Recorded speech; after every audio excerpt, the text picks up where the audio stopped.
Il est issu d'une famille génétiquement et sociologiquement inférieure. Chez Friedrich Sorel, intellectuellement doué pour son âge, on ne trouve pas le moindre signe de psychose ou d'état crépusculaire.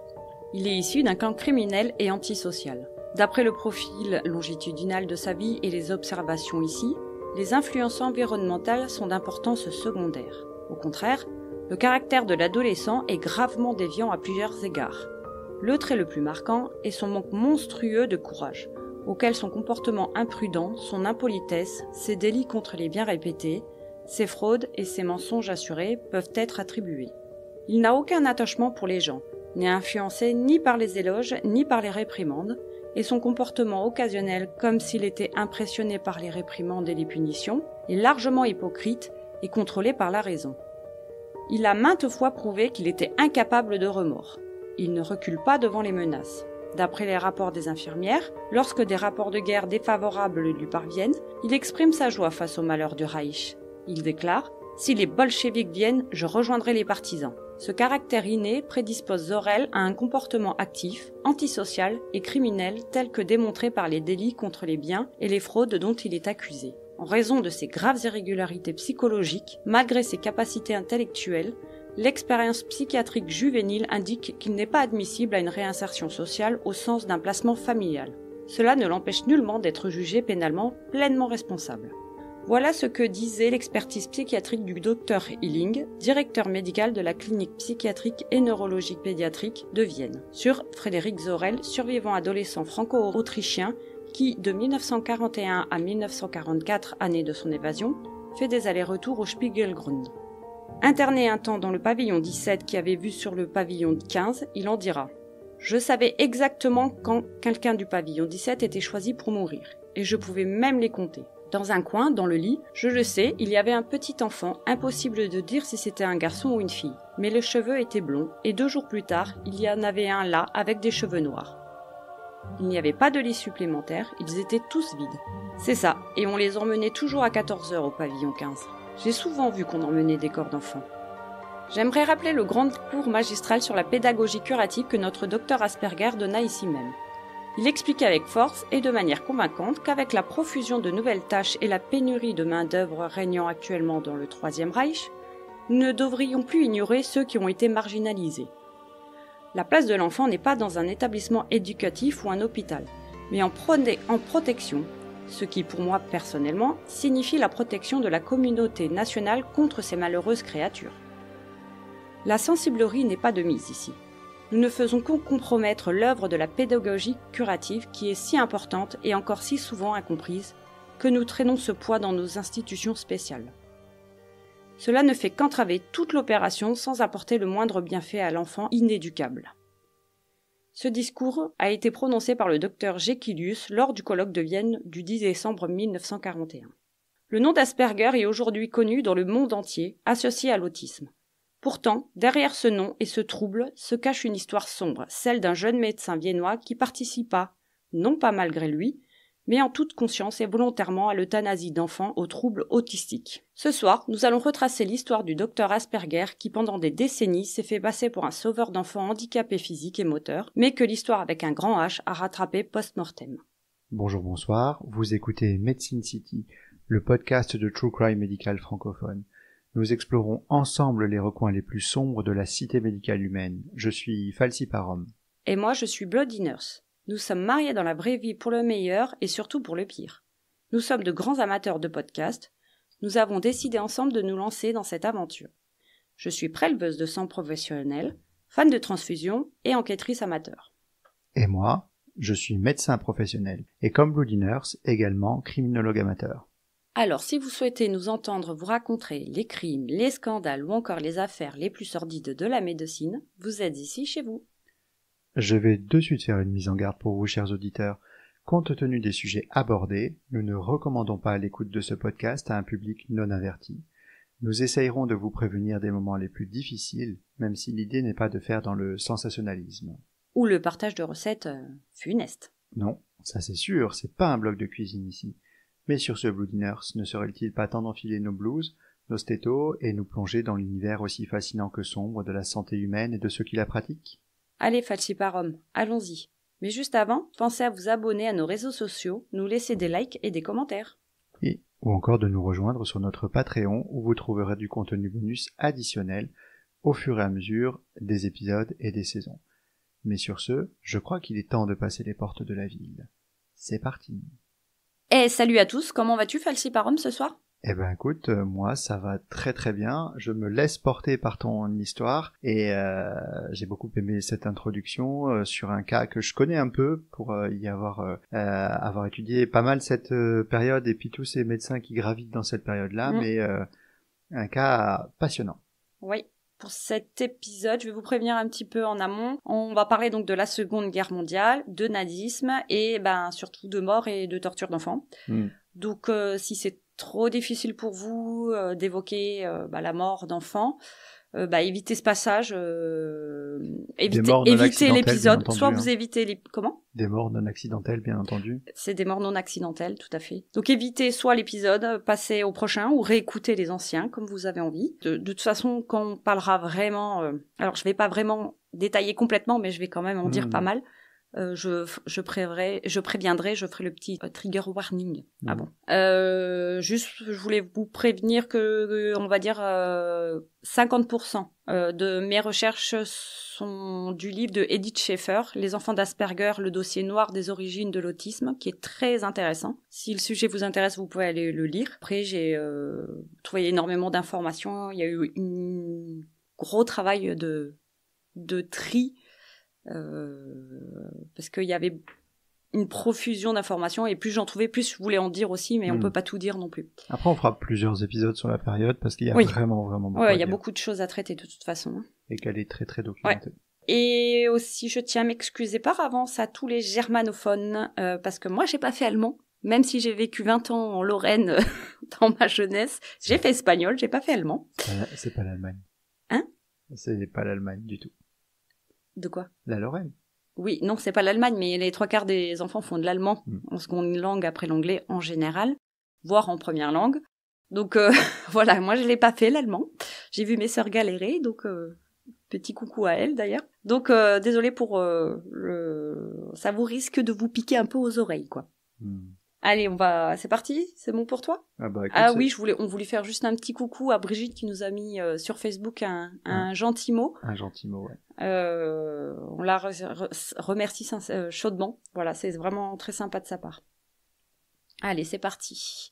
On va commencer comme d'habitude, la petite biographie donc du médecin dont on va parler ce soir, qui est le docteur Asperger. Nom qui doit parler quand même, je pense, à beaucoup de gens. Oui, très connu. Parce que oui, c'est un mot qui est devenu un nom commun. Enfin, c'est un nom qui est devenu un nom commun. Mais il y a une histoire. Une histoire très lourde derrière lui. Hans Asperger naît en Autriche à Honsbrunn le 18 février 1906 où il passera toute son enfance. Il est l'aîné d'une fratrie de 3 enfants, 2 frères, son cadet meurt peu après sa naissance et le benjamin Karl, né en 1910, meurt sur le front soviétique pendant la Seconde Guerre mondiale.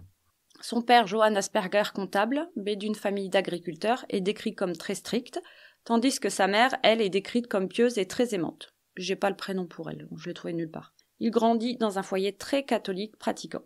Pendant son enfance, il est décrit comme brillant, excentrique et assez solitaire. Sa fille Maria Asperger-Felder dit de son enfance qu'il était distant, doué pour les langues, fervent lecteur et aimant beaucoup la poésie. Il aimait particulièrement les poèmes du poète autrichien Franz Grillparzer. Je sais pas si tu le connais, toi qui aimes la poésie. Non. Donc apparemment, il citait souvent les textes de ce poète autrichien à ses camarades qui, eux, n'en avaient pas grand-chose à faire. Il passe pour un enfant ayant du mal à se faire des amis, selon 2 psychiatres ayant fait des recherches sur lui. Cependant, cela est contredit par l'historienne Edith Schaeffer, dont je vous ai parlé, qui a écrit le livre, et dont on parlera plus tard, qui précise qu'il était quand même assez engagé auprès des mouvements de jeunesse catholique conservateurs, la Bund de Land, qui est le groupe des Pfarrentscholaren, excusez-moi vraiment pour l'accent. Et en fait, ce groupe catholique organisait des randonnées, beaucoup de randonnées, de l'alpinisme, donc il avait quand même pas mal d'amis, on va dire, dans la jeunesse catholique conservatrice. Faut juste noter que le groupe la Bundeland, c'est un mouvement qui avait des liens assez étroits avec la Volkische Nationalist Wandervogel, ainsi que les jeunesses hitlériennes dès 1930. Et il va les soutenir toute sa vie durant ces groupes de jeunesse catholique. Durant sa jeunesse de 1916 à 1928, toujours d'après sa fille, il suivra une éducation orientée vers l'humanisme, apprenant la philosophie occidentale, le latin ainsi que le grec. Jusque-là, je pense classique pour un enfant plutôt bourgeois de cet âge. Au niveau de sa vie privée, il se marie en 1935 à 29 ans avec Anna Kalmon, rencontrée lors d'une randonnée. Ils auront ensemble 5 enfants, 4 filles, Gertrude, Hedwig, Maria, Brigitte ou j'imagine Birgit, et un fils, Hans. Gertrude sera aussi diplômée de médecine en 1961 et Maria, avec qui Hans se s'entend très bien, deviendra une pédopsychiatre renommée. Et elle fera une biographie de son père en 2006 d'ailleurs.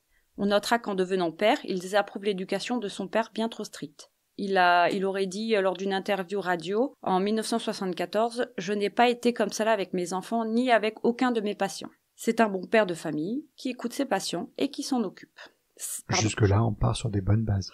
Tout à fait. Ou pas. Il se voit comme un bon père de famille auprès de ses patients et de sa famille.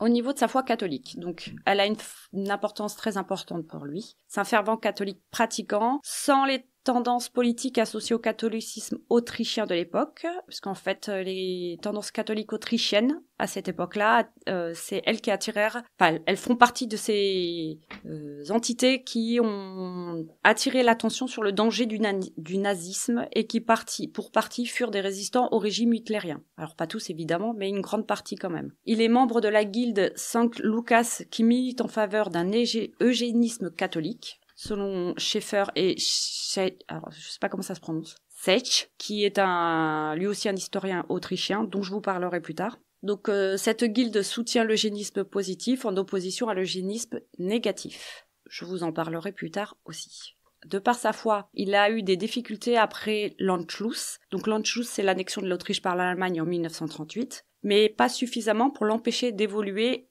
dans le régime nazi. Chaque année dans son dossier, on retrouvera catholique non dangereux pour le régime. C'était pas exactement écrit ça, mais en gros, c'est ce que ça voulait dire. Au niveau de sa personnalité et de ses passions, il est décrit comme froid et distant. C'est comme il est décrit comme ça toute sa vie, froid et distant. Il est posé, solennel, il parle de lui à la 3e personne en utilisant son nom pour parler de lui-même. J'ai toujours trouvé ça trop bizarre, personnellement. Et il n'a aucun doute sur ses capacités intellectuelles. De lui-même, il dit qu'il a une maturité spirituelle progressive grâce à ses nombreuses lectures. Il a rassemblé plus de 10 000 livres dans sa bibliothèque personnelle tout au long de sa vie. Alors c'est pas on dit, c'est vraiment vrai, ça a été, c'est réel, les 10 000 livres. Bon, c'est pas le seul à avoir collectionné des livres, à avoir une bibliothèque un peu étendue. Oui. Et Umberto Eco avait 40 000 livres. Ah oui, c'est pas mal. Il citait très souvent des auteurs classiques, des poètes ou la Bible à ses collègues de travail aussi. Une autre de ses passions, je vous l'ai déjà dit avant, était la randonnée, et il a été guide de montagne pendant très longtemps aussi. Selon sa fille Maria Asperger-Felder, les 2 événements qui ont le plus marqué Hans Asperger entre 1931 et 1945 sont d'une part le développement de la pédagogie curative ou Heilpädagogik, et d'autre part la confrontation avec l'idéologie du national-socialisme. Au niveau de ses études, c'est au décours d'une dissection de foie de souris pendant sa 2e année de lycée que Hans Asperger a découvert sa future vocation de médecin. Le 20 mai 1925, à 19 ans, il obtient haut la main avec mention très bien la note maximale dans toutes les matières, son examen de fin d'études secondaires. Dans la foulée, il quitte sa ville natale et part étudier la médecine à Vienne. Son père, n'ayant pas pu finir ses études, aura de très hautes attentes envers son fils et lui paiera sans problème ses études. Il était assez frustré apparemment de ne pas avoir continué ses études. Le coup classique du parent qui vit au travers de son enfant son rêve. C'est ça. Il obtient son diplôme de médecin le 26 mars 1931 à l'âge de 25 ans. On va dire qu'à cette époque, les études de médecine étaient à peu près équivalentes en Autriche et en France, qui étaient à peu près de 6 ans, plus une année préparatoire pour la France. Sauf si tu te rappelles de l'histoire de Marcel Petiot, quand tu avais fait la Première Guerre mondiale, tu pouvais finir en quelques mois un cursus. C'est ça. Voilà, ça a changé. Ouais, mais c'était à la même époque. Oui, tout à fait. il aura comme professeur Clemens von Pirquet, célèbre pédiatre nommé 5 fois au prix Nobel de la paix pour ses travaux en physiologie et médecine, et qui se suicidera avec son épouse par cyanure de potassium en 1929. Il aura aussi comme autre professeur Franz Schofsteck Jr., connu pour ses positions antisémites et contre le droit des femmes à faire des études de médecine. Et enfin, il aura Franz Homburger, membre du parti nazi dès 1934 et futur collaborateur de Hans Asperger. On a du beau monde là. Ouais, et là c'est encore, je ne te cite que ses professeurs, parce qu'il y en a encore qui sont bien, Oui, bah, j'imagine. Oui, bien affûtés, on va dire. Là, on est sur on est sur le gratin là. Oui, exactement. Alors, avant de commencer à vraiment parler de sa carrière, etc., je souhaiterais d'abord évoquer un petit peu le contexte social et économique dans lequel il évolue. Ça me semble assez important. Avant la guerre entre 1918 et 1939, parce que vous savez très bien que la guerre n'a pas fait du bien ni à l'Allemagne ni aux pays de l'Est, donc il y a eu pas mal d'événements. Donc au lendemain de la guerre, l'Autriche et la ville de Vienne notamment, qui avaient extrêmement souffert lors de la Première Guerre mondiale. Alors, faut savoir que la ville n'avait pas eu de combat, mais il y a eu de lourds tributs de la part à cause de la famine et des pénuries de nourriture, et il y avait eu des émeutes, etc. Il y a une grosse concentration de bouleversements sociaux, des conflits politiques et des catastrophes économiques. Donc l'Autriche et essentiellement Vienne surtout, et à l'entrée du siècle était la capitale culturelle de l'Europe, là où il y avait la modernité, les arts, les sciences et la société qui se réunissaient, le tout était entouré d'un pessimisme culturel. La Première Guerre mondiale fera tomber en déshérence la ville et tout ce qu'elle représente alors par l'arrivée de nombreux réfugiés et combattants des pays alentours, aggravant les problèmes de nourriture, de logement et de santé, avec tout ce qui va derrière en termes de maladies, donc tuberculose, la grippe espagnole, etc. Le gouvernement autrichien d'alors était fragilisé. Le 11 novembre 1918, l'effondrement de l'Empire des Habsbourg provoquera la déclaration d'une démocratie, qui reste très fragile suite aux accords de Versailles et de la réduction de sa population à 1/8 de sa taille initiale. Ainsi, tout rapprochement avec l'Allemagne lui était aussi interdit. Donc l'Empire des Habsbourg, c'est Sissi et compagnie, et Franz. À la sortie de la Première Guerre mondiale, c'est un gouvernement socialiste à majorité absolue qui est voté. Ça n'empêche pas les violences et les confrontations, notamment entre la capitale qui, elle, est progressiste et la campagne qui reste conservatrice. Les rêves de mise en place d'une société sociale démocratique sans violence, malgré la majorité, est impossible. La faillite économique post-guerre et l'hyperinflation font basculer bon nombre d'Autrichiens dans la pauvreté. Les partis politiques se déchirent et quelques-uns d'entre eux ont même créé des groupes paramilitaires armés, amenant à des manifestations et des violences très très fréquentes. Ces problèmes de violence ne concernent pas réellement la population ni le gouvernement. Eux, c'est pas ça qui les inquiète, c'est surtout l'état de santé de la population, parce qu'il y avait des gros problèmes de rachitisme, beaucoup de maladies que j'ai évoquées, la tuberculose, etc. Pour être porté, le gouvernement pense qu'une population doit être vigoureuse et pleine de vie. Il fut décidé alors de fortifier la population par le biais de programmes de protection sociale, afin d'avoir un environnement salubre et ordonné, amenant à la bonne santé de la population. Ouais, enfin, ils auraient pu leur donner de la vitamine D, ça aurait corrigé le rachitisme, et on n'en parlait plus, quoi. Et c'était accessible aussi facilement à cette époque ? Non, je pense qu'on n'avait pas trop le... Parce que, le soleil à cette époque, enfin, il y en avait, c'est pas le problème, mais dans l'Est... On n'avait pas autant que ici à Perpignan. On ne connaissait pas les choses de la même manière. Ouais.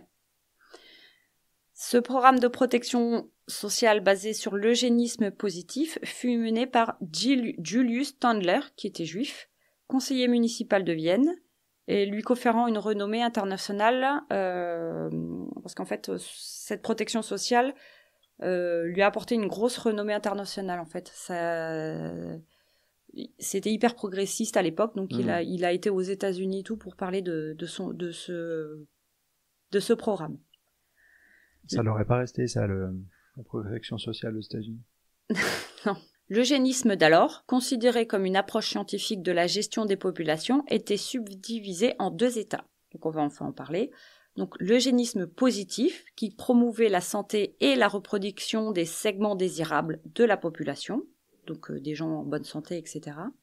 Et l'eugénisme négatif, quant à lui, promouvait l'inverse, c'est-à-dire l'élimination des individus non désirables, soit en décourageant la procréation des personnes dites entre guillemets malades ou considérées non désirables, par exemple les alcooliques. Donc en fait c'est une approche très subjective, comme on verra un peu plus tard aussi. Comme on a déjà un peu vu avec l'épisode de Norbert Bartosek dans la saison 1, oui. où on abordait un petit peu ces politiques, et comme on va voir à de nombreuses reprises dans d'autres épisodes, parce oui, que on n'a pas fini de traiter ce sujet. Oui. L'eugénisme est un sujet vaste. Oui. Pour l'eugénisme négatif, leur technique pour l'élimination de ces individus, c'était la suspension des aides sociales. Il y avait des mesures plus violentes envers eux, etc. Cet eugénisme fait entrer en jeu la psychiatrie et la psychologie aussi, afin de déterminer qui est qui, quoi. Donc, on va parler du contexte de la psychiatrie à cette époque, maintenant. Pour comprendre le rôle d'Asperger, il faut d'abord situer le contexte en Allemagne, puis en Autriche de cette période. Parce qu'en fait, l'Allemagne va avoir une grosse influence en fait sur l'Autriche. L'Allemagne, la psychiatrie va avoir une grosse influence sur l'Autriche aussi. Oui, après l'Anschluss, de toute façon, ils vont importer leur politique, puisqu'ils vont... Mais même avant, déjà. Donc, dès la République de Weimar, dans les années 1900 en Allemagne, la pédagogie curative et la pédopsychiatrie se développent comme des disciplines séparées. Des figures comme Paul Schroeder, considéré comme le père de la pédopsychiatrie et grands influenceurs de Asperger et de ses compères autrichiens, théorisent déjà le rôle de ces pratiques, former des enfants, entre guillemets, utiles à la société. La pédopsychiatrie et la pédagogie curative sont des disciplines distinctes au départ et ont été fusionnées dès 1933 en Allemagne par le nazisme pour se conformer à l'idéologie eugéniste. Avant 1938, l'Autriche est indépendante, mais les courants eugénistes et la pédagogie curative viennoise sont déjà très proches des milieux allemands. Le cadre légal nazi n'était alors pas encore appliqué en Autriche. On en reparlera plus tard de ça aussi. Paul Schroeder affirmait que leur but était de, entre guillemets bien sûr, forger des citoyens, des soldats et des travailleurs productifs. Hans Hamburger parlait quant à lui de forger pour l'état biologique d'Adolf Hitler des familles ayant de la valeur sur le plan eugénique. Beau programme. Le régime nazi valorisait le collectif au détriment de l'individu. Le pédopsychiatre allemand Willinger expliquait que dans les années 1920, la liberté et l'individualisme avaient affaibli l'autorité et généré un nombre élevé d'enfants difficiles, souvent confondus avec des psychopathes. Selon lui, le national-socialisme aurait corrigé cela en réduisant les psychopathies grâce à l'imposition d'idéaux communs. L'objectif était d'aligner tous les enfants et adolescents sur la communauté nationale. Propre. De nombreux organismes du Reich ainsi que le gouvernement autrichien participaient à ce projet. On avait le ministère de l'Intérieur, l'Office de la Santé, le ministère de l'Éducation du peuple, beaucoup de propagande, etc. Il s'appuyait sur 4 principes. La propriété du Volk. Donc le Volk, c'est le peuple, la communauté. C'est un terme générique pour vraiment la communauté, le peuple. Deuxième principe, la sélection eugénique. Le troisième, le traitement global, corps et esprit. La culture de l'esprit communautaire pour le dernier. La notion centrale était celle du Gemüt, une idée floue et métaphysique correspondant à la capacité d'empathie, de compassion, d'aptitude à aimer, à se dévouer, à son peuple bien évidemment, enfin à sa communauté. Son absence marquait... Quand tu avais l'absence du Gemüt, ça marquait les enfants et ils étaient dits asociaux ou antisociaux. Oui. Anna Leitner ajoutait qu'un intellect vif mais dépourvu de Gemüt était au service d'intérêts dangereux. Donc c'était une psychiatre allemande, elle aussi, il me semble, ou autrichienne. Donc ces jugements étaient hautement subjectifs. Le curseur du diagnostic pouvait varier selon la perception du médecin, l'appartenance sociale ou ethnique de l'enfant, s'il était juif, tzigane ou autre, et se décidait parfois en quelques minutes lors d'examens sommaires. Les enfants étaient répartis en 2 catégories. Les indésirables inéducables, jugés sans valeur, donc eux c'était internement, stérilisation, élimination, et les indésirables éducables, dits abîmés ou à valeur incomplète. Eux, c'était le redressement et intégration au Volk par la pédagogie curative. Hans Reiter, président de l'Office de santé du Reich, insistait « L'enfant appartient d'abord au Volk avant d'appartenir à ses parents ». À partir de 1933, les politiques sociales nazies appliquèrent ces principes par des stérilisations forcées, des programmes éducatifs spécialisés, donc pédagogie curative, comme dans le service d'Asperger, et l'internement préventif des inéducables. Il y a le premier centre pour mineurs qui a été créé en 1934. C'était un camp dit de protection juvénile, et c'était aussi dur que les camps de concentration. Au total, on aura eu, dans toute cette période, environ 2500 jeunes de 13 à 22 ans, dont beaucoup ont été envoyés d'Autriche et qui passèrent par ces camps. Tous les enfants handicapés n'étaient pas éliminés. On avait les aveugles, les sourds ou les handicapés physiques qui pouvaient être intégrés à la communauté à travers des programmes adaptés. Il y avait des sections spécifiques de la jeunesse hitlérienne. Pour les aveugles, etc., ils avaient un poste spécifique. Ce droit, entre guillemets, d'exister reposait toutefois sur leur utilité potentielle comme main-d'œuvre ou comme futurs soldats. Dans ce contexte, Asperger n'était pas une figure dominante comme Schröder ou Reiter, mais un médecin jeune intégré à la clinique universitaire de Vienne.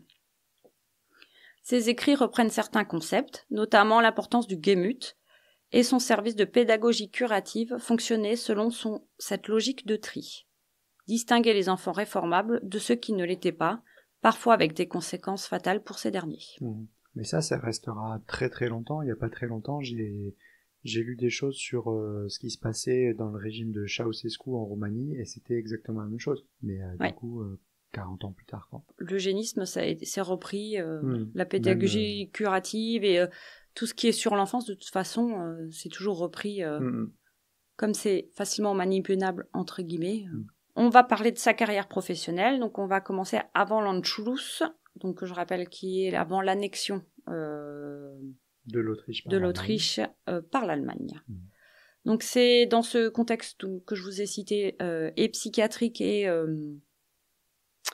environnemental, on va dire, qu'il obtiendra son premier poste de médecin assistant après son diplôme en mai 1931. Bien qu'encore un jeune médecin avec peu de publications et d'expérience à son actif, et en plus la présence de médecins en Autriche bien plus qualifiés que lui, c'est grâce à la purge des médecins juifs et des femmes médecins réalisée par Hamburger, alors président de l'hôpital universitaire pédiatrique de Vienne, qu'il aura ce poste. Au décès du chef de clinique pédiatrique Erwin Lazar, que je vous ai cité plus tôt, qui s'était suicidé, en 1932, Hamburger prendra la tête du service. Puis en 1934 ou 35, j'ai pas vraiment trouvé, j'avais les deux dates, donc voilà, c'est pas dramatique si on n'a pas la date exacte. C'est Asperger qui reprendra ce rôle de chef de service de pôle de la pédagogie curative autrichienne. En 1934, il sera invité brièvement à travailler aussi à l'hôpital psychiatrique de Leipzig, et pendant 3 mois à l'hôpital psychiatrique de Vienne. Il rejoindra la même année l'association des médecins allemands en Autriche, connue pour leur penchant nationaliste et antisémite, mais n'adhérera pas au parti nazi. Bon, c'est juste des penchants, ça va. Ça passe alors. Voilà, pas complètement nazi, quoi. C'est juste des petits penchants le week-end, quoi. Et le soir. C'est ça. C'est comme, tu sais, dans le truc qu'on a vu, là, je suis médecin professionnel. Tu sais, je fais ça le dimanche. J'opère mon beau-frère. C'est ça en amateur le week-end. Voilà. Donc, après l'Anschluss, il passera sa thèse d'habilitation en 1943, supervisée par son ami, enfin pas ami, mais si, c'est un peu son ami, Hans Hamburger. Son mentor. C'est pas vraiment son mentor, c'est un collègue, un prof, il a une très grande estime de lui, mais c'est pas vraiment son mentor. Donc il passe sa thèse qui s'appelle Die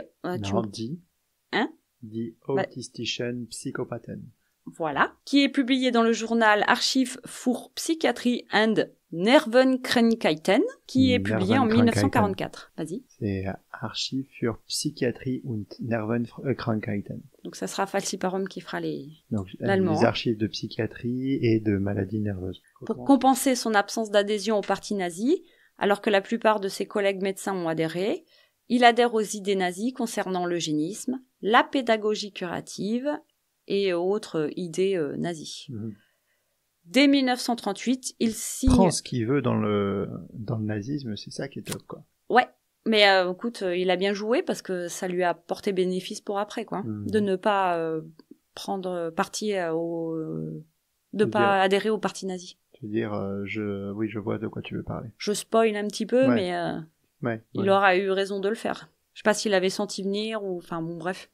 Il a toujours refusé, en tout cas, d'adhérer au parti nazi. Dès 1938, il signe ses documents et ses publications quand même officielles d'un Heil Hitler, alors que ce n'était pas encore obligatoire là-bas. Une de ses publications sera aussi corrigée par un de ses confrères, lui faisant justement remarquer que c'était un petit peu trop au risque de risquer sa crédibilité. Ça, il a eu des petits soucis avec la Gestapo à cause de ça. Avec l'obtention de son habilitation, il passe ainsi le contrôle politique de la, je t'en prie, vas-y. Nationalsozialischer Deutscher Dozentabund. Donc la Ligue nationale socialiste des conférenciers allemands. Le premier exposé public de son travail de thèse partiel, parlant d'autisme, est présenté à l'université de Vienne en 1938. Il y a eu un congrès en 1938, donc il a parlé partiellement de sa thèse. Donc sa thèse, on va en parler un petit peu. Donc dans sa thèse, Asperger va décrire un groupe spécifique d'enfants qu'il appelle des psychopathes autistiques. À partir de l'analyse de plus de 200 cas, incluant 4 garçons décrits en détail, qu'il appellera les petits professeurs, puisqu'ils avaient de grosses capacités à parler pendant des heures et en détail de leurs sujets favoris. Ces enfants partagent un ensemble de caractéristiques. Ces caractéristiques sont manque d'empathie et incapacité à nouer des amitiés, déficit de communication non verbale. Ils ont des regards, des gestes, des expressions faciales un peu particulières. Le langage formel et pédant, parfois précoce ou très soigné. Une expression verbale très sophistiquée. Ils ont des problèmes de coordination motrice ou des maladresses physiques. Ces caractéristiques décrites par Asperger constituent les bases de ce qu'on appellera plus tard le syndrome d'Asperger, une forme spécifique du spectre de l'autisme.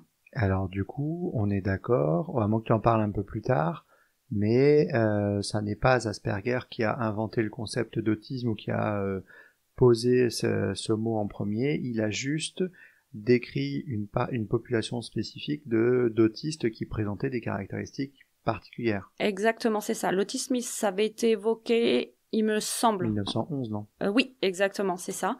Quelques années auparavant. Mais c'est Bleuler qui l'avait créé. Oui, exactement, c'est ça, tout à fait.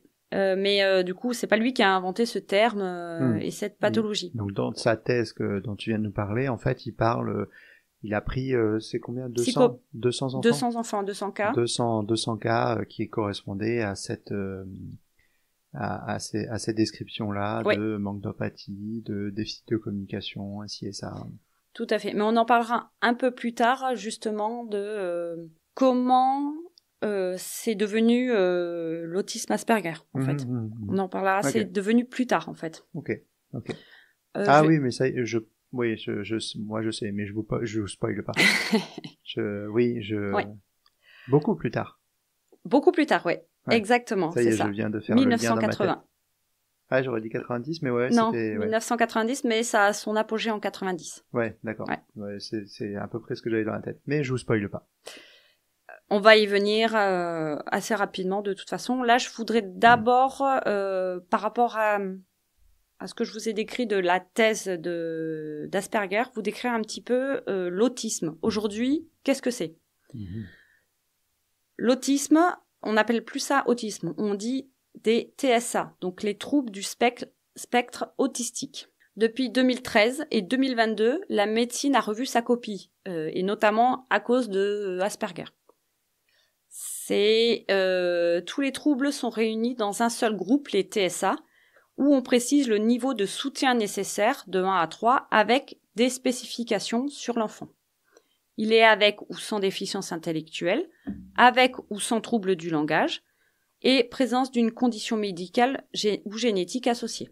Il y a d'autres éléments aussi, mais je ne les ai pas toutes pris en détail. Avant 2013, dans le DSM-4 et le CIM-10, ce sont des... La CIM-10. La CIM-10.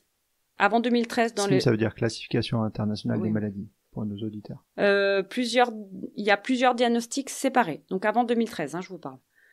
On avait l'autisme infantile ou autisme de Kanner. Il y avait le syndrome d'Asperger, les troubles envahissants du développement non spécifiés et les troubles désintégratifs de l'enfance. Chacun avait ses propres critères. Ça a été changé car les critères DSM-4 créaient beaucoup d'incohérences diagnostiques. Une même personne pouvait recevoir un diagnostic différent selon l'évaluateur. On revient sur le côté un peu subjectif. De plus, la notion de... Pourtant, c'est quasi consubstantiel à la psychiatrie, hein, ça. Ben oui. Alors, je suis pas psychiatre et je suis pas expert, mais ça, c'est Ouais. quelque chose qui est compliqué en psychiatrie. Oui. La reproductibilité, l'évaluation, Oui, tout à fait. la fiabilité. Le fait d'avoir rajouté le terme de spectre englobe un peu plus la diversité des manifestations aussi des personnes présentant ces troubles. Donc, je vais vous dire Et puis, c'est un TSA. continuum, en fait, parce que t'as Ouais. jamais...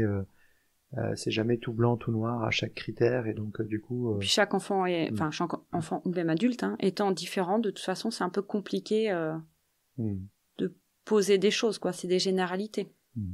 Le trouble du spectre de l'autisme est un trouble neurodéveloppemental caractérisé par des difficultés persistantes dans la communication sociale et l'interaction, ainsi que des comportements, intérêts ou activités restreintes et répétitives. Il débute en général dans la petite enfance, avant l'âge de 3 ans, et est souvent détectable assez tôt, mais varie beaucoup selon les cas aussi. Le diagnostic repose sur 2 grands volets de critères. Petit 1, le déficit de la communication sociale et de l'interaction sociale à travers plusieurs contextes.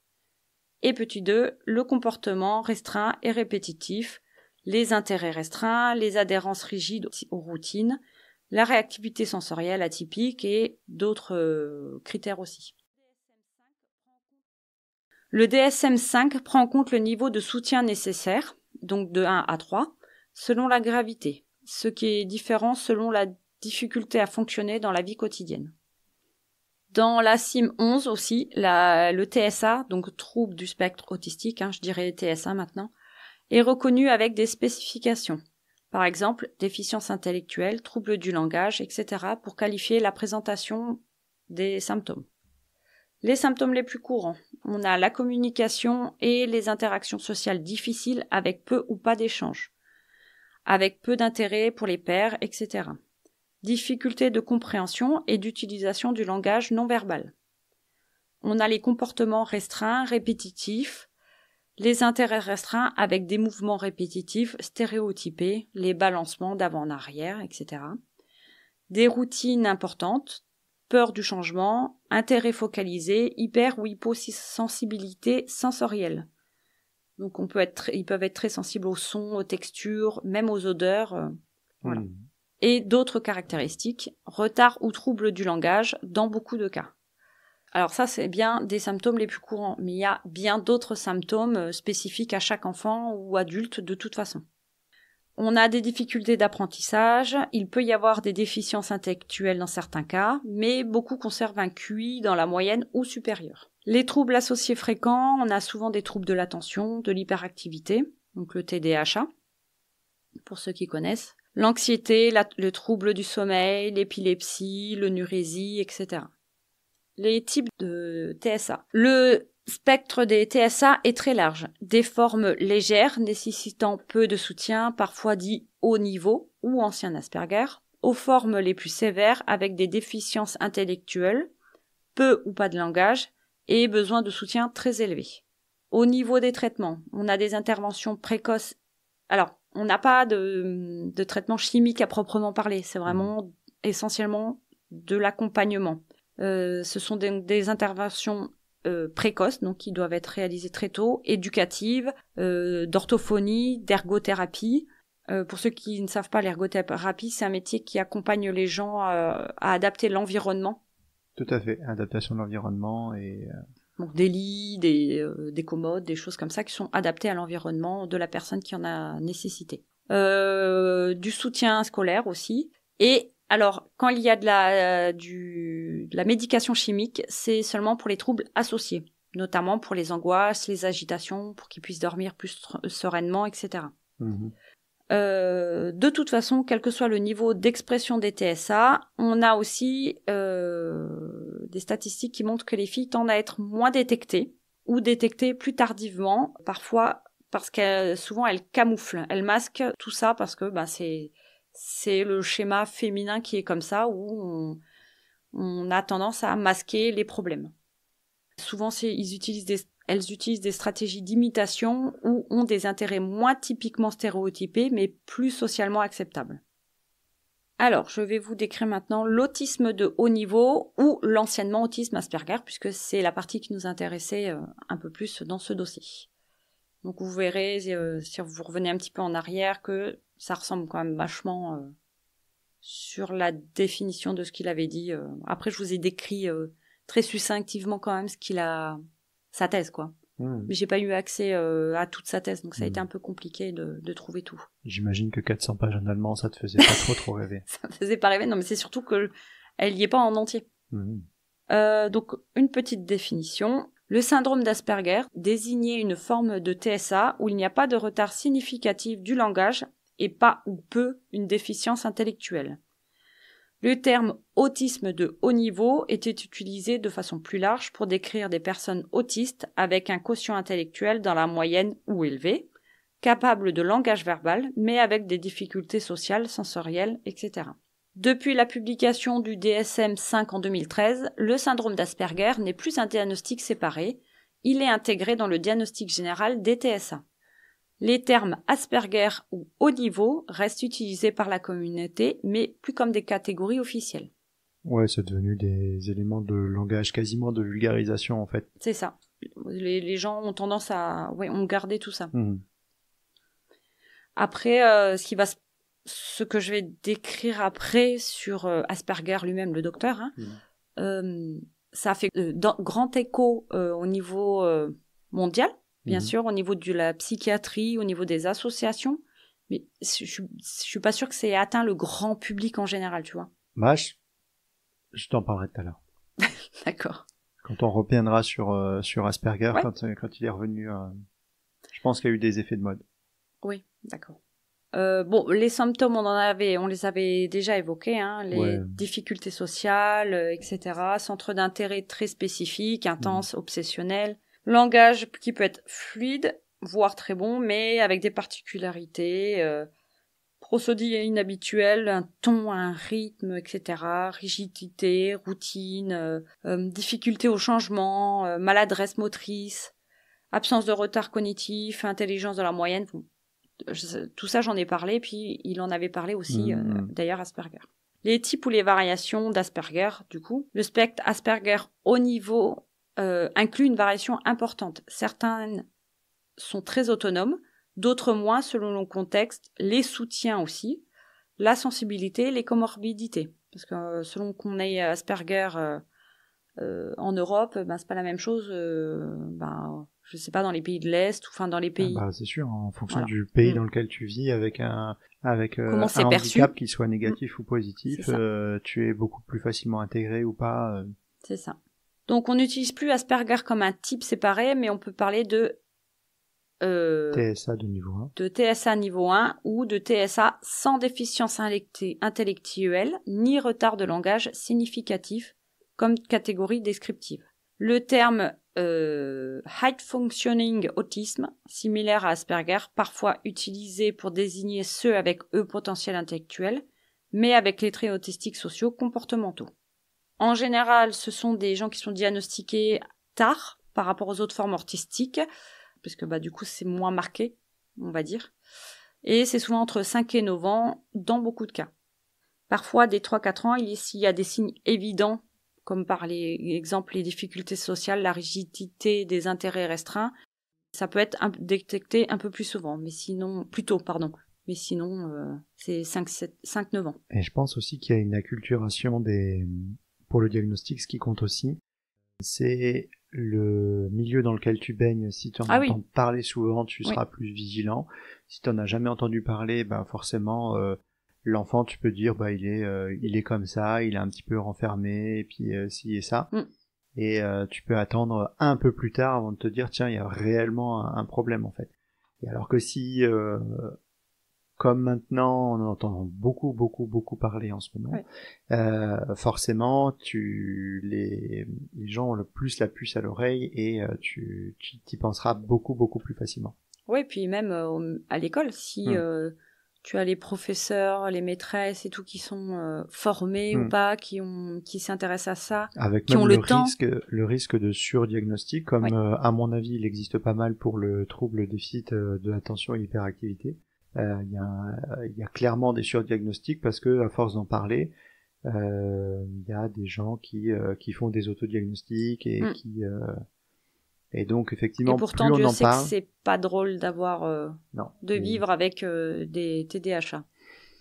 et plus on en parle, plus effectivement les gens peuvent avoir la puce à l'oreille facilement. Ouais.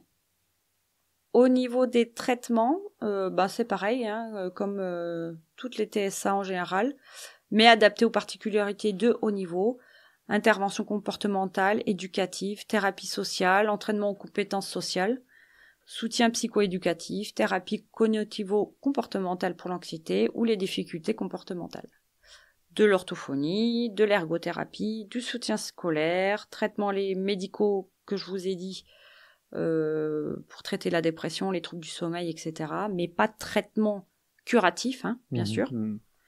Et un accompagnement à long terme, psychologique, coaching de vie, pour apprendre l'autonomie, etc. Je me souviens pendant mes études de médecine, donc il y a quelques années de ça, si je me souviens bien, mais je suis à peu près certain de ce que je te dis là. En particulier pour le côté obsessionnel, il nous recommandait d'utiliser la risperidone, donc un neuroleptique antiproductif, et donc oui, utiliser la risperidone pour les troubles obsessionnels associés à ce qui ne s'appelait pas encore les TSA, mais l'autisme tout court. Tout ça pour en finir à tout ça pour dire, les causes du trouble de spectre de l'autisme ne sont pas uniques ni totalement élucidées aujourd'hui. De toute façon, ça va encore évoluer. Mais les recherches montrent qu'il s'agit d'un trouble multifactoriel impliquant une base biologique, notamment génétique, modulée par des facteurs environnementaux précoces. Des études au niveau international ont démontré qu'il n'y a aucun rapport entre vaccin et autisme, pour rappel. Paracétamol non plus, comme a dit notre ami Trump il y a quelques jours. Corrélation, causalité, tout ça, mais bon, c'est pas grave. On parlera de Wakefield un jour aussi. Ouais, voilà. J'en ai fini sur la description de l'autisme en elle-même. Je pense, à mon avis, que j'ai fait du simplifié, on va dire, parce que c'est très compliqué, et puis la psychiatrie, c'est pas trop mon truc. Donc on va revenir un petit peu à Asperger. Donc on était après l'Anschluss, et je vous avais dit qu'en 1943 il avait présenté son travail de thèse et qu'il travaillait à l'hôpital de Vienne dans la foulée. Il aura d'autres postes entre guillemets. Donc il va être médecin pour la Wehrmacht à partir d'avril 1943 avec 9 mois de formation à Vienne et Brünn, puis envoyé à la 392e division d'infanterie en Croatie et en Yougoslavie afin de faire des missions de protection des territoires occupés et de lutte contre les partisans. Il a été conseiller en pédagogie curative au sein d'une commission de 7 membres et évaluant l'éducabilité des enfants au centre de soins de Gügging. Sur une seule journée, ils ont évalué 210 cas afin de les répartir dans les centres spécialisés adaptés à leur niveau de handicap. 35 enfants de ces 219 étaient inéducables et furent envoyés au Spiegelgrund, dont on va parler plus tard, pour être remis à l'Action Dicelius, je vous en parlerai aussi, signifiant ainsi leur arrêt de mort. Bon, je pense que je vous en ai déjà bien parlé, rien que avec ce mot. Ensuite, il a fait beaucoup de conseils, ce Asperger. Il a été conseiller médical pour l'administration nazie, donc il a fait les recommandations de transfert au Spiegelgrund. Il a fait des expertises médicales pour l'Office de santé publique de Vienne, pour le système de justice pour les mineurs, les écoles, la jeunesse hitlérienne, le Secours populaire national socialiste et même la volonté des parents. Il a aussi fait des expertises médicales pour le transfert des enfants vers les institutions juvéniles de Vienne. Ces foyers étaient connus pour être des grands lieux de violence, de faim, de maltraitance et des tickets pour aller au Spiegelgrund. Lors de ces expertises, il pouvait poser des diagnostics tels que celui-ci. Infériorité de quasiment tous les organes. Ça veut dire ce que ça veut dire. De toutes les expertises données, Asperger est personnellement responsable de 44 transferts d'enfants au Spiegelgrund, tous morts, dont 9 venant de son propre service de pédagogie. Mais cela ne prend pas en compte tous les avis donnés aux institutions viennoises, le nombre est probablement beaucoup plus élevé. Et enfin, il a été le directeur du service de pédagogie curative à l'hôpital des enfants de Vienne. En 1941, il va inaugurer avec 3 de ses collègues la première société de pédagogie curative de Vienne. Avant, ils étaient sur la ligne du Reich. Mmh. Ça a remplacé la société allemande de pédopsychiatrie et de pédagogie curative. Les objectifs étaient d'harmoniser le traitement des enfants viennois, de canaliser les initiatives en matière de développement de l'enfant. Tous les acteurs médico-sociaux et éducatifs ont alors été formés dans cet objectif. Pendant que Asperger, lui, traite, entre guillemets, en termes de psychiatrie au milieu de tout ça, et à sa pleine vue, bien sûr, il était bien au courant de ce que je vais vous dire, Hamburger, son collègue, lui réalise de nombreuses expériences médicales sur les enfants avec l'aide d'autres médecins, tels que Elmar Turk.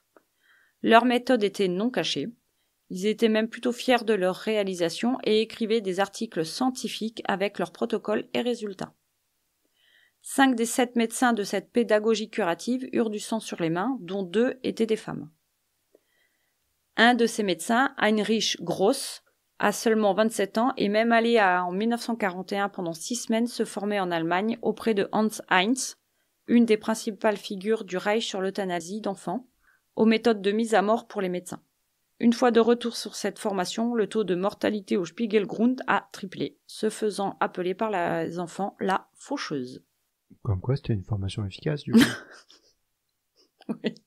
Ceci était de l'humour noir. Hein. Bien sûr, oui. Donc, je vous parlais des traitements de la part d'Asperger, enfin, le traitement psychiatrique, on va dire. Ils ne sont pas réellement des traitements, puisque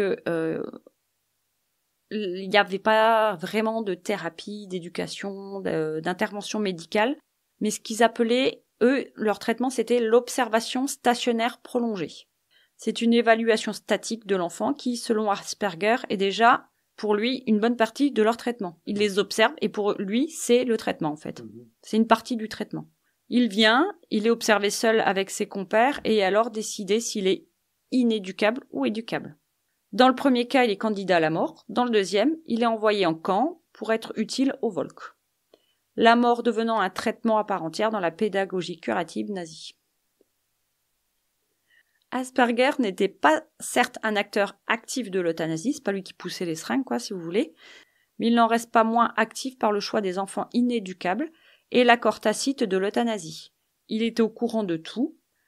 D'ailleurs, lors d'un colloque de pédagogie curative à Vienne en 1938, il a énoncé son détour le processus du protocole d'euthanasie et faisait partie des proches des médecins actifs, menant eux-mêmes à la mort de ses enfants. Donc on avait Jekyllus dont je vous ai parlé, Hamburger, Elmar Turk, etc. Étant lui-même le directeur du service de pédagogie curative, il en défendait le programme aussi. Tous les hôpitaux et institutions alentours étaient incités à transférer au Spiegelgrund, par Asperger lui-même, suivis par les directeurs et les médecins de ces lieux de soins infantiles entre guillemets. C'était la norme. Ce qui est inéducable, les handicapés, les cas difficiles, ce qui est impropre au Volk, doit mourir, enfant ou pas. Mmh. Alors c'est là que je vais vous faire le petit trigger warning. On va parler un peu plus en détail d'euthanasie d'enfants et de torture. Mmh. Donc on ne peut pas parler... C'est là où on donne une recette de cuisine ou quoi? Oui, petite recette. Je la donne pas complètement, justement. Je me la garde pour moi. Donc on ne peut pas parler d'euthanasie sans parler du Spiegelgrund. Alors je sais pas si je le prononce bien, mais bon. Qu'est-ce que t'en penses? Alors moi je dirais Spiegelgrund. Spiegelgrund. Spiegelgrund. Spiegelgrund. Spiegelgrund. Donc ce sanatorium pour enfants situé dans l'enceinte de l'hôpital psychiatrique am Steinhof de Vienne était une petite zone, entre guillemets, de ce très grand hôpital construit en 1907. C'est en juillet 1940 que cette zone est ouverte avec 9 pavillons et 640 lits au total. Donc on a les pavillons 1, 3, 5, 7, 9, 11, 13, 15 et le 17, qui avaient pour objectif initial de prendre en charge les enfants handicapés moteurs et mentaux et officieusement d'exterminer ces derniers. Ces exterminations avaient essentiellement lieu dans le 15 et le 17. Le programme pour les enfants n'a pas été effectué à Vienne, avant la mise en œuvre de l'Action T4. Action T4, pardon. Donc il faut que je vous en parle. Donc l'Action T4 ou Tiergartenstraße 4. Non. Tiergartenstraße. Donc en fait, oui, je vais pas. Je peux te faire les roulements de R à l'espagnol si tu veux, mais je peux pas te le faire. Donc en fait, le T4, c'était l'adresse où les décisions ont eu lieu à Berlin en fait. Donc en fait, ils ont dit l'Action T4, donc qui est un programme officiel fait pour accorder une mort par miséricorde aux personnes atteintes de maladies incurables. Officieusement, elle était là pour éliminer les personnes jugées indignes de vivre. Les maladies chroniques, les handicapés mentaux, moteurs, tziganes, etc. Enfin, on en a déjà parlé, bien évidemment. Alors, ce qui est assez drôle, c'est que dans les débats sur l'euthanasie actuellement, les partisans de l'euthanasie trouvent que c'est justement une mort digne, alors que les nazis, justement, utilisaient la même technique pour des personnes qui étaient indignes de vivre. C'est assez particulier de rapprocher les deux points de vue. Faudrait peut-être donner un autre mot. On a donc 3200 patients qui seront tués pour la plupart par gazage à partir de mai 1940, après leur transfert dans des camps. On a donc 3200 places adultes qui sont libérées de cet hôpital, qui permettent alors de créer un secteur pédiatrique et de continuer le programme T4 en version pédiatrique. Donc ils ont libéré les places et le personnel aussi, parce que ce personnel n'a plus à s'occuper des adultes. Donc on a 640 lits, comme je vous ai dit au début de la phrase. Après une sélection réalisée dès leur naissance par les sages-femmes, les médecins, par leur propre famille aussi, les professeurs ou encore par la commission comme celle réalisée par Asperger dont je vous ai parlé plus tôt, les enfants étaient envoyés dans ce sanatorium. En 1941 à Vienne, on a 72% des informations sur les nouveau-nés qui sont enregistrées au cours de leur première année de vie sur toutes les maternités disséminées dans le pays. Ouais, ils sont à trois quarts d'efficacité sur le recueil systématique de données. Tout le recueil de ces données avait déjà débuté dès le début des années 20-30, puisqu'il fallait faire un point sur le génisme positif qu'ils réalisaient déjà avec le programme social. Et en fait, ils avaient déjà engagé, alors pas comme de cette manière-là, pas dans cet objectif-là, mais ils avaient déjà énormément de données sur les enfants autrichiens. Donc ils ont continué. Il y avait des informations génétiques qui figuraient dans ces dossiers et ils utilisaient ces dossiers pour faire du tri, quoi. Toute personne entrant en contact avec un établissement de santé était systématiquement ajoutée à une base de données héréditaire, donc adultes ou enfants. Au total, on avait plus de 700 000 citoyens viennois qui ont été enregistrés dans cette base de données. Les informations génétiques ont été complétées par les évaluations scolaires, les informations de l'employeur et les casiers judiciaires, le cas échéant. Comme ce lieu, le Spiegelgrund, était un hôpital et non un camp, les décès devaient être faits discrètement quand même. On a tué sans attirer l'attention. Et chaque décès était tracé dans des dossiers falsifiés. On parlait d'évolution défavorable ou de faiblesse constitutionnelle ou de maladie incurable.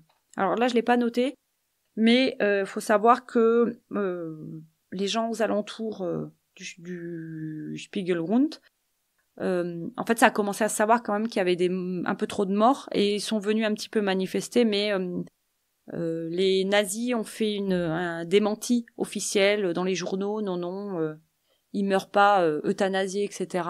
Mais ça fait un peu un flop quand même cette revendication, on va dire. Donc, les principales méthodes employées. On a le surdosage médicamenteux. Classique. Ouais. Le classique des barbituriques. Donc là, c'était le luminal qui était très utilisé. Ce sont des dérivés de la malonylurée ou acide barbiturique, qui est appelé ainsi en raison de sa forme de ses cristaux semblable à une lyre. Les barbituriques forment une classe chimiquement et pharmacologiquement homogène. Leur action dépressive, ralentisseur sur le système nerveux central en font essentiellement des sédatifs et à dose plus forte des hypnotiques et quelquefois des anesthésiques généraux. Donc en gros en surdosage, leur effet dépresseur, donc ralentisseur du système, sans addition à un système ventilatoire artificiel, provoque le décès. Alors luminal, c'est juste le nom de la marque du... oui, j'ai pas précisé. Ouais. Du phénobarbital, oui. Très très classique et très connu. Ensuite, on pouvait aussi utiliser... Alors, je vous ai pris les 2 principaux. J'ai pas décrit tous les traitements, parce qu'il y en avait vraiment beaucoup quand même d'utiliser. Tout ce qui est tous les traitements neuro étaient beaucoup utilisés. Mais on avait essentiellement les barbituriques et l'apomorphine en injection. L'apomorphine ou chlorhydrate d'apomorphine, c'est un dérivé alcaloïde et un agoniste compétitif de la dopamine. Donc la dopamine, qu'est-ce que c'est ? C'est la molécule du plaisir. Dans le cerveau, elle est sécrétée par des neurones dopaminergiques et joue un rôle essentiel dans le mouvement, la motivation, le plaisir et la récompense. Donc on en a besoin pour avancer, quoi, en gros. C'est utilisé aussi comme traitement dans la maladie de Parkinson pour les épisodes de blocage qu'on appelle les akinésies. Qu'en gros, les gens restent bloqués, quoi. Cette molécule, en gros, a pour objectif de venir remplacer la dopamine, qui est très peu sécrétée, due au fait la dégénérescence des zones sécrétrices, et ainsi débloquer le patient, en gros. Ici, lorsqu'ils étaient injectés, c'était directement dans la colonne vertébrale par voie intratécale. Donc, intratécale, tu veux nous expliquer ? Eh ben en fait, c'est l'endroit où se situe le liquide céphalorachidien. C'est-à-dire en fait c'est le liquide dans lequel baigne le système nerveux central, donc le cerveau et la moelle épinière du coup, et donc quand on injecte en intratécal, on met une aiguille pour aller mettre dans ce liquide-là des produits, en l'occurrence l'apomorphine. Cette apomorphine. Donc pour accéder, j'avoue que je suis assez surpris. C'est pas le poison de choix que j'aurais choisi, mais à mon avis, je pense savoir pourquoi ils devaient avoir une arrière-pensée pour tester des trucs. Après, ils faisaient des essais, aussi beaucoup. Pour accéder à ce liquide céphalorachidien, on passe par les vertèbres en fait. Pour ça, très souvent, quand on fait les anesthésies, par exemple, quand on accouche. Le péridurale, en fait, on nous fait courber le dos, en fait, pour écarter les vertèbres, et on pique à ce moment-là pour atteindre le liquide. L'objectif, puisque tu en parles, de ces expériences était d'observer rapidement des modifications du tonus musculaire, de la motricité ou du comportement. C'était à ça que tu pensais ou... Oui, mais alors du coup, je pensais qu'il y avait une... j'imaginais une arrière-pensée neurologique et pas forcément pour les tuer. Autant, tu vois, le phénobarbital, c'est clairement pour les tuer d'emblée. La pomorphine, en l'occurrence, c'était pas immédiatement le produit de choix pour les tuer, mais probablement déjà ils essayaient de faire des trucs au niveau neuro. En fait, ils essayaient, il y avait une vraie volonté d'apporter quelque chose à la science en fait et de jouer aux apprentis sorciers pas sur des souris mais sur de l'humain, quoi. Sur de l'humain, aujourd'hui, pour réaliser aussi cette piqûre au niveau des vertèbres, on utilise un anesthésique local pour pouvoir faire l'injection. À cette époque, autant te dire qu'ils s'en foutaient de l'anesthésie, d'anesthésier ces enfants, donc c'était fait à direct la peau, très sympathique, quoi. Donc on avait d'autres traitements à visée neurologique qui étaient utilisés, les antagonistes de la dopamine, donc là c'est un peu l'inverse de l'apomorphine, des morphiniques et bien d'autres aussi.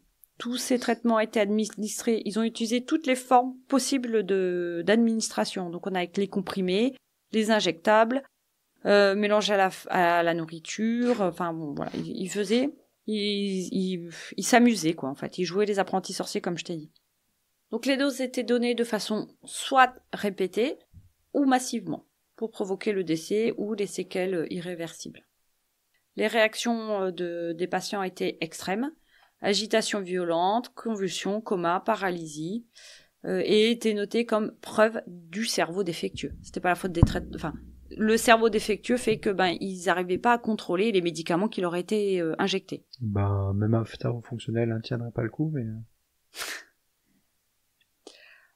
Après le surdosage médicamenteux, on a l'inanition volontaire. C'est de la famine lente. Les enfants jugés irrécupérables recevaient une alimentation minimale, insuffisante pour survivre. Le principe, c'est des rations alimentaires insuffisantes, même suppression de repas. On avait donc un amaigrissement rapide, une faiblesse extrême de ces enfants. Et c'était une méthode d'euthanasie lente ou de punition collective aussi. Ce qu'on retrouvait aussi dans les camps de la mort. Ah oui, complètement. Comme pour dans les camps de mort, les conséquences, c'était une cachexie, le décès par malnutrition et des infections intercurrentes. Et le fait que quand t'es cachexie, quand tu es une maigreur extrême, tu peux pas cicatriser correctement sur des plaies que tu pourrais te faire aussi, etc. Ensuite, on avait les infections provoquées ou des absences de soins. Donc on laissait volontairement évoluer des pneumonies, des tuberculoses ou d'autres infections sans traitement. Et parfois, les infections étaient provoquées à des fins pseudo-scientifiques, bien sûr. C'était des expositions délibérées à des agents pathogènes tels que la tuberculose, le typhus et d'autres encore, je ne les ai pas tous notés. On avait donc pour le coup des infections, des aggravations de symptômes neurologiques ou physiques. Et le but recherché était de faire de la recherche scientifique sur la résistance et l'évolution des maladies. Pour conséquence, on avait évidemment des décès fréquents et bien sûr des prélèvements post-mortem sur ces pauvres malheureux. On avait aussi des punitions pour diverses infractions. Donc ces punitions, c'était des enfermements dans les chambres, ils étaient nus, les chambres étaient sombres pendant plusieurs jours, il y avait un isolement sensoriel intense, une détresse psychologique, ils étaient évidemment pas accompagnés, Et le but, c'était de punir, de neutraliser un comportement jugé difficile. Toujours jugement difficile donné de façon subjective. Ouais, exactement. Les conséquences, anxiété sévère, dépression, comportement régressif de la part de ces enfants. Ensuite, d'autres expérimentations médicales. On avait certains enfants qui servaient de cobayes pour des tests expérimentaux semblables à de la torture, neurologique, psychiatrique ou pathologique. Bon, même si vous avez l'impression que je vous ai déjà dit tout ça, je vous en donne d'autres. Parce que quand il n'y en a plus, il y en a encore. Donc on a certains survivants, quand même, comme Alois Kaufmann et Friedrich Sorel, qui parlaient au tout début dans mon introduction, qui ont décrit et témoigné de plusieurs de ces traitements. On avait la thérapie par électrochoc. Donc qu'est-ce que c'est ? C'est l'électroconvulsivothérapie sans anesthésie ni curare. Les effets convulsions, douleurs musculaires, confusion post-critique. On peut se mordre la langue, etc. aussi. Surtout que j'imaginais pas qu'ils mettaient les cale-dents. Non, pas du tout. Donc le but de cette thérapie par électrochoc, c'était l'expérimentation psychiatrique, des thérapies forcées, et pour conséquence, fracture vertébrale, troubles mnésiques, traumatisme durable. Au niveau des autres thérapies, on a la cure d'eau glacée, ou les enveloppements. Le principe, c'était des bains ou des douches glacées, parfois prolongées, répétées plusieurs fois par jour. On avait comme effet des chocs thermiques, une hypothermie, un épuisement. Et le but réel, c'était briser la résistance psychologique, calmer les enfants jugés agités. Et pour conséquence, on avait, en plus de l'hypothermie, de l'épuisement, on avait des pneumonies, des aggravations de l'état général et voire des décès. On a un petit... comment ça s'appelle on a Sorel, Friedrich Sorel, qui va donner son avis sur justement l'enveloppement. Donc c'est pas évident à écouter, donc si vous voulez ne pas écouter ce passage, je vous en veux pas. Donc il va dire sur l'enveloppement.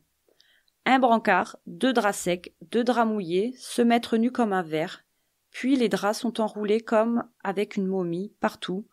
Seule la tête est laissée libre, et puis t'es attaché partout avec des ceintures, allongé dans la cellule. Ils m'ont installé par terre et je n'ai fait que regarder le ciel, enfin, le plafond. Je ne pouvais pas me tourner vers la gauche, je ne pouvais pas me tourner vers la droite, je ne pouvais étirer mes jambes ni les plier. Il faut voir combien de temps on peut rester dans un lit sans se tourner, hein. Et j'ai déjà dit souvent, j'ai encore. J'avais arrêté de prier pendant un temps parce que je pensais que personne ne m'aidait de toute façon. Mais alors j'ai recommencé, et j'ai même demandé pardon pour ne pas l'avoir fait pendant si longtemps, parce que je pensais qu'on m'aiderait. Mais on ne m'a pas aidé. Et quand ils m'ont laissé sortir, les draps n'étaient pas encore secs, parce que j'étais allongée dans ma propre urine. Et c'était particulièrement atroce, quand ça commençait à gratter à cause de ça, et que tu ne pouvais pas gratter. Et il fallait le supporter jusqu'à ce que ça disparaisse tout seul. C'était bestial ce qu'il faisait. Mmh. Voilà. Ouais, c'est horrible. Mais tu sais, ça me fait penser à la série qu'on a vu regarder il y a quelques années, qui s'appelait Ratched. Oui. Sur Ouais, la, sur la et en psychiatrie fait, des années ouais, 50. la psychiatrie des années 40 aux 40, États-Unis, c'était le même type de traitement, même type d'ambiance, les bains glacés, Ouais. la violence, tout ça. Moi, je trouve ça horrible. En plus, c'est le fait de. Il en parle de suriner dessus, de se faire dessus. C'est même des enfants, ils savent que ce n'est pas normal, quoi. Déshumanisant, c'est sûr. Ah ouais, c'est complètement. Ils deviennent des animaux, quoi. Même les animaux se font pas dessus, quoi. Bref. Alors, il y avait encore les cures de soufre. Officiellement, c'est utilisé pour traiter des affections cutanées telles que l'eczéma. Et plusieurs moyens étaient utilisés pour utiliser le soufre. On avait les bains de soufre, donc les eaux chaudes additionnées de soufre colloïdal ou de sulfure de potassium. C'était utilisé de façon répétée et prolongée, parfois jusqu'à l'épuisement. Ensuite, on avait des injections de composés soufrés par voie intraveineuse ou intramusculaire, notamment au niveau des mollets. C'était fait. Et ça produisait une forte odeur, des nausées, des vomissements, de l'hypotension, des lésions rénales.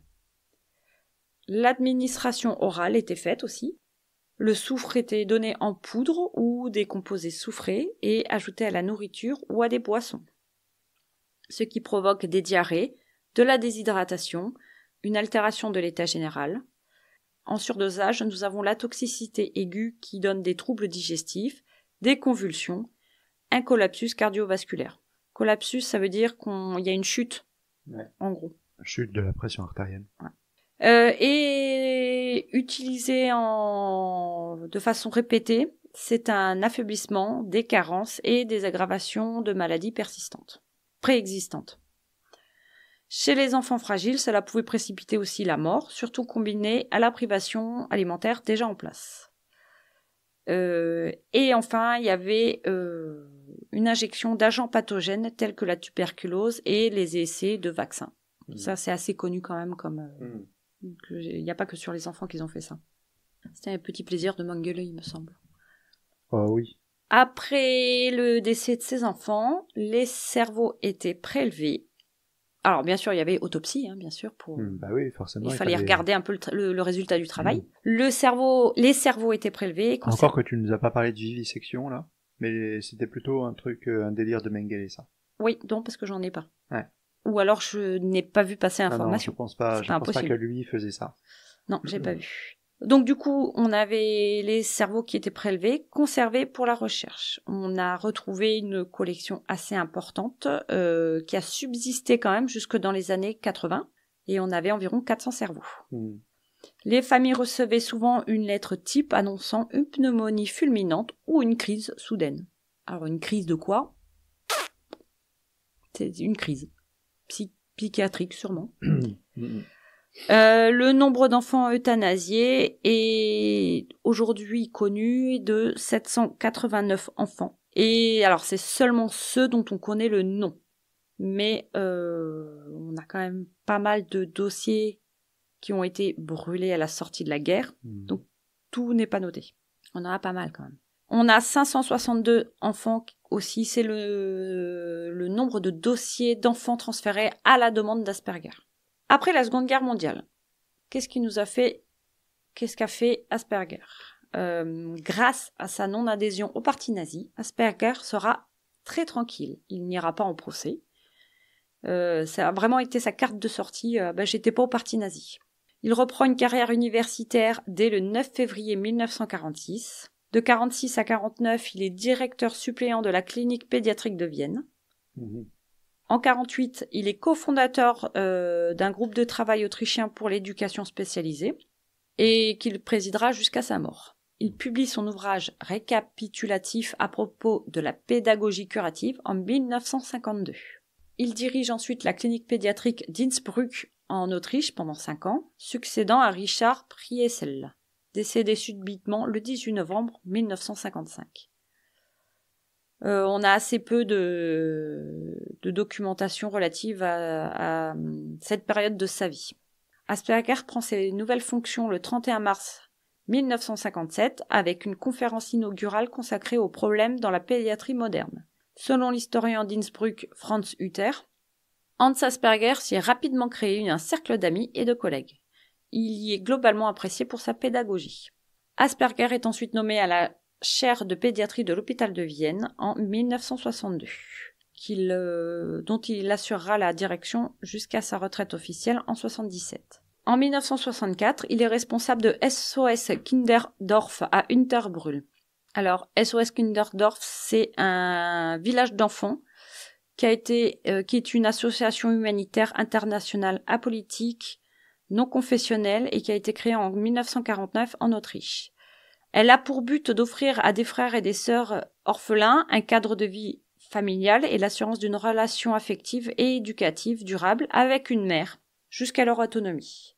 On en a un peu partout dans le monde. En France, ça a été créé en 1956 dans le Nord. Mais du coup, l'association SOS Village d'enfants en France, qui existe encore, il me semble, parce que oui. J'entendais des pubs radio il y a encore quelques temps de ça. Je sais pas si j'en ai entendu récemment, mais ça vient de Asperger. Ça vient de son SOS Kinderdorf. Alors, il est responsable, mais c'est pas lui qui l'a créé, mais il est responsable. Il a participé à la création, si tu veux. Ouais. Ce qui est assez ironique. Ouais. Mais à cette époque-là, il n'avait pas cette visibilité. Pour lui, c'était, à cette époque, on en reparle plus tard, il était vu comme un sauveur d'enfants, en fait. Ouais. Donc, la même année, en 64, il est nommé président de la Internationalen Gesellschaft für Internationalen Gesellschaft für Heilpädagogik. Voilà. Tu nous le traduis? Société internationale pour la pédagogie curative. En 71, il est nommé vice-président de la Société autrichienne d'allergologie et d'immunologie, nouvellement créée. Et il est nommé professeur émérite en 77 et donne sa dernière conférence 6 jours seulement avant sa mort, survenue le 20 octobre 1980 au terme d'une courte maladie. Donc, je vous le disais, Asperger, il a une très belle visibilité. Alors, il n'est pas hyper connu à cette époque, mais il est décrit comme quelqu'un qui a fait, comme si c'était la liste de Schindler, mais version enfant, qu'il a sauvé des enfants. Il a essayé au maximum de sauver des enfants. Ouais. C'est comme ça qu'il se présentait. C'est pour ça qu'il n'a pas eu de problème, d'ailleurs, aussi. Et après, c'est un peu avec tout le côté associatif post Deuxième Guerre mondiale, c'est probablement un peu ce qu'il a fait, mais il l'a fait quand il n'y avait plus les nazis et quand il avait plus ses copains nazis qui étaient avec lui, quoi. Ouais. Eh bien, non, mais ce qui est surprenant, c'est que personne ne l'a dénoncé ni rien, quoi, tu vois. Ouais. Il y avait d'autres pires à dénoncer, sans doute. Peut-être. Oui, c'est vrai. Oui, surtout que lui, il n'a jamais effectué ses actes. Il était au courant, mais sans les effectuer. Donc voilà. Alors, il meurt en 1980. Qu'est-ce qui se passe après? Donc, que ça soit de son vivant, avant, pendant ou après, Hans Asperger n'a pas eu une grande renommée nationale ou internationale de son travail sur les enfants handicapés. C'est post-mortem, au début des années 80, qu'il reçoit une renommée considérable. C'est le docteur Lorna Wing, ah bah oui, qui utilisera ses travaux dans le cadre de son travail et lui donnera une célébrité internationale que vous connaissez aujourd'hui. Lorna Wing, née le 7 octobre 1928 et morte en juin 2014, c'est une psychiatre britannique spécialiste de l'autisme. Elle est docteure en psychiatrie et travailleuse sociale en milieu psychiatrique et elle est membre du Scientific Staff of the Medical Research Council Social Psychiatry jusqu'à son retrait en 1990. Ses recherches concernent les désordres du spectre autistique et les difficultés d'apprentissage. Elle est aussi psychiatre consultante de la National Autistic Societies au Centre for Social and Communication Disorders et elle-même mère d'un enfant autiste. Laura Wing publie plusieurs livres en 64, Les enfants autistes puis les enfants autistes, un guide pour les parents en 72 qui vulgarise l'autisme et c'est aussi son ouvrage de référence. De 77 à 79, Lorna Wing et Judith Gould étudieront les données de 914 enfants en Angleterre, permettant de définir les critères de la future triade de Wing. La triade de l'autisme. Tu en parles ou pas? Je voulais faire une recherche, j'ai oublié. Je suis passée à autre chose. Bon, tu veux en parler? En gros, la triade de l'autisme, c'est les troubles de la communication et du langage, les troubles des interactions sociales et des comportements répétitifs. C'est en très très grand résumé ce que peut être un autiste ou les grandes caractéristiques de l'autisme, quoi. En 81, elle se fait connaître quand elle réutilise la thèse d'Asperger.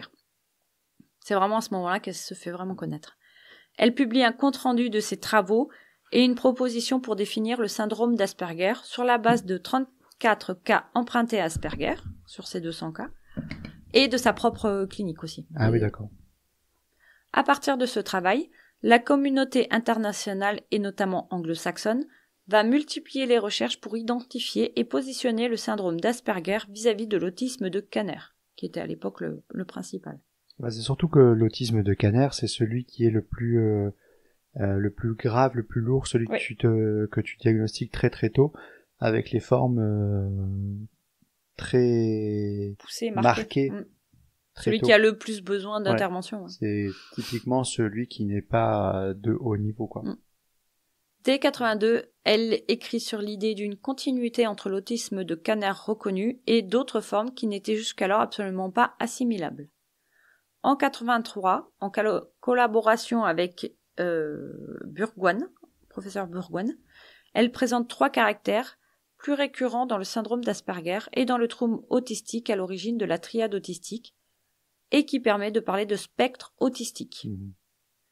Elle précise que certains individus affectés peuvent connaître des difficultés d'apprentissage, ce qu'Asperger ne mentionne plus dans ses textes postérieurs à celui de 44. Et cet article est repris par Uta Frith, qui publie en 1991 un vaste ouvrage intitulé Asperger Syndrome. Cela bouleverse la définition de l'autisme puisque des personnes avec et sans retard mental, voire surdouées, entrent désormais dans le même spectre autistique, ce qui rend possible la collecte d'informations sur le syndrome d'Asperger par des personnes ayant elles-mêmes ce syndrome. Plusieurs spécialistes travaillent sur la définition de critères diagnostiques fiables. En tant que trouble envahissant du développement, le syndrome d'Asperger fait son entrée dans la classification internationale des maladies, la CIM dont on parlait tout à l'heure, en 93, puis dans le manuel diagnostique et statistique des troubles mentaux, DSM-4, en 94. La même année, l'American Psychiatric Association reconnaît officiellement ce syndrome. En raison de l'importance de son travail sur la définition du spectre autistique, Hans Asperger a souvent été présenté comme le champion de la neurodiversité avant les années 2000. Courant de ces années, quelques rares historiens commencent à mettre en doute l'idée que Asperger a été un sauveur d'enfants juifs. Alors, ils ne remettent pas en cause son travail, mais le fait qu'il ait été sauveur d'enfants juifs, puisque c'est ce que lui disait. Je ne l'ai pas hyper développé, mais c'était vraiment ce qu'il disait à la sortie de la guerre. Malheureusement, avec peu ou pas d'archives, rien ne pouvait être prouvé, d'autant qu'il était fortement défendu dans la communauté psychiatrique. Dans les années 2000, les archives allemandes et autrichiennes de cette période de l'histoire commencent à devenir public.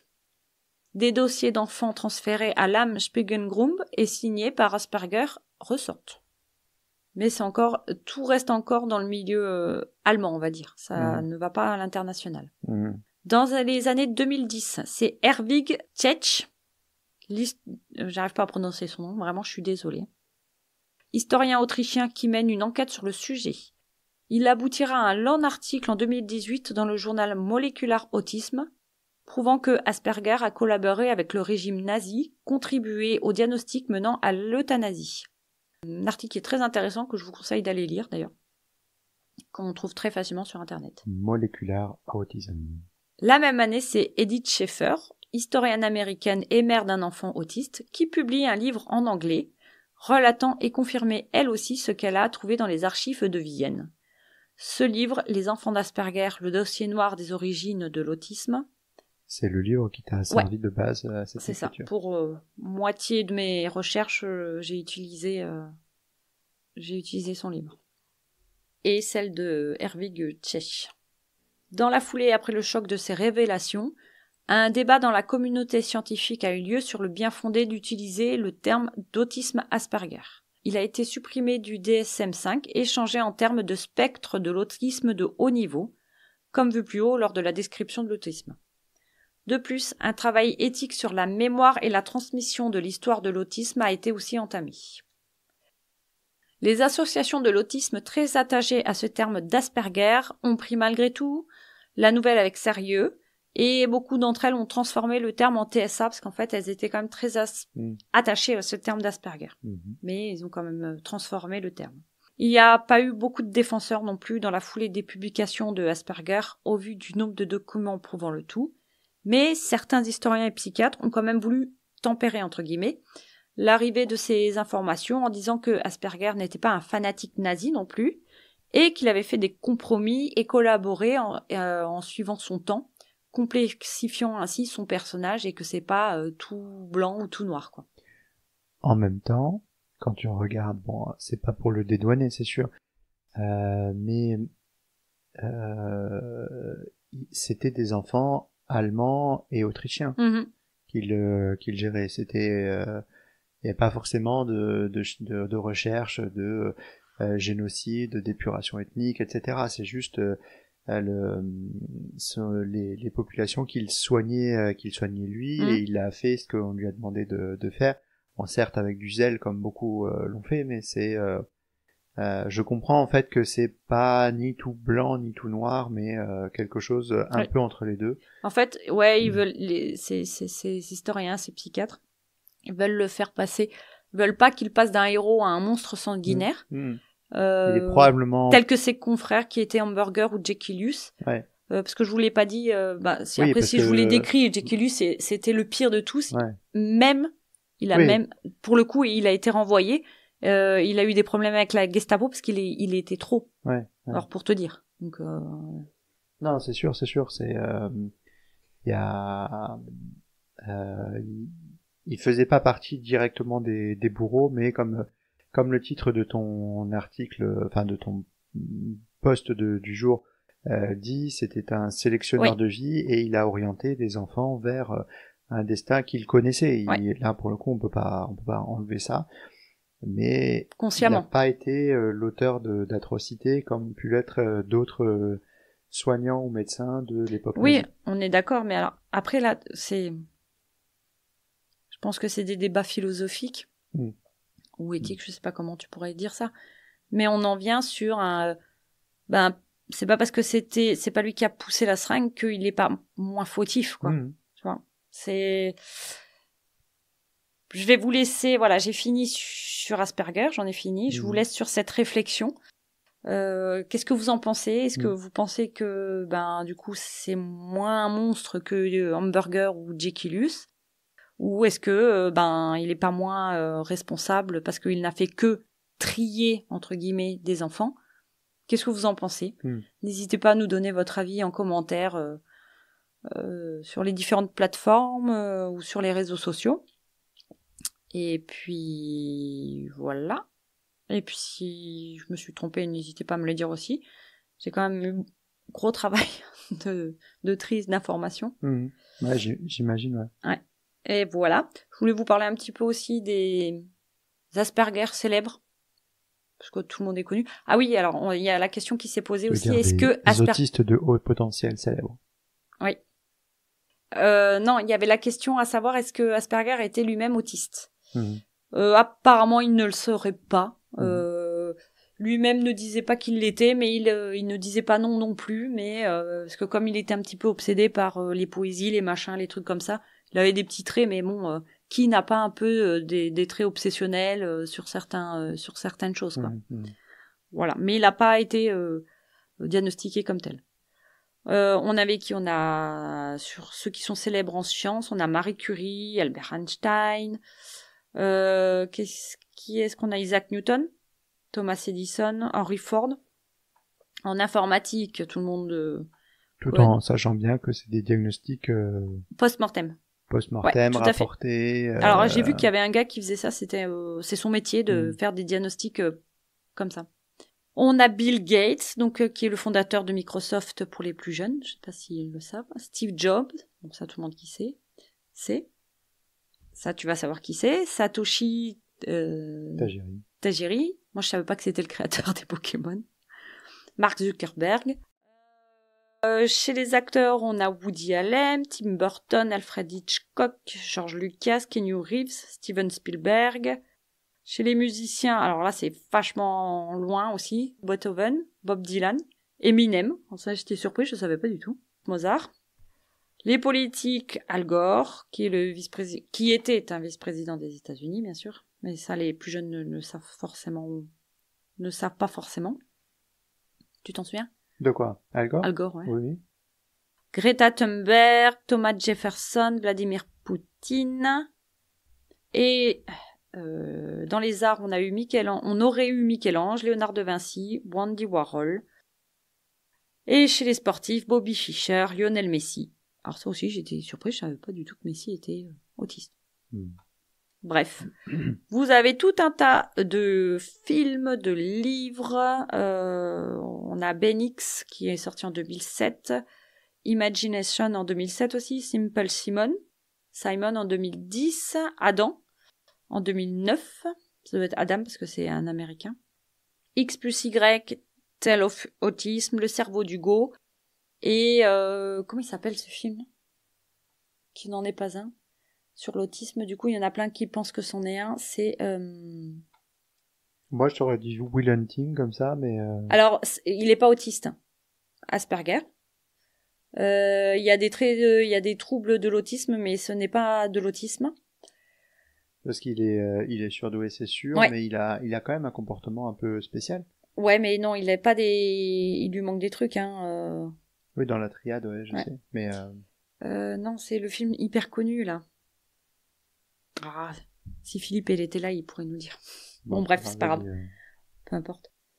Voilà, il y a tout plein d'expositions, de projets collectifs aussi autour de l'autisme, des livres, enfin voilà, il y a tout un tas de choses. On mettra les liens de toute façon. Si vous le souhaitez, si vous les voulez, on peut vous donner tout ça. Il y a quand même pas mal de choses sur l'autisme et l'autisme Asperger. Voilà. Merci à tous pour vos retours et vos écoutes de nos épisodes. Ça nous a fait chaud au cœur aussi, hein, notamment le petit message de notre auditrice ce soir sur Facebook. Oui, juste avant de démarrer juste avant, donc ça met le petit baume au cœur.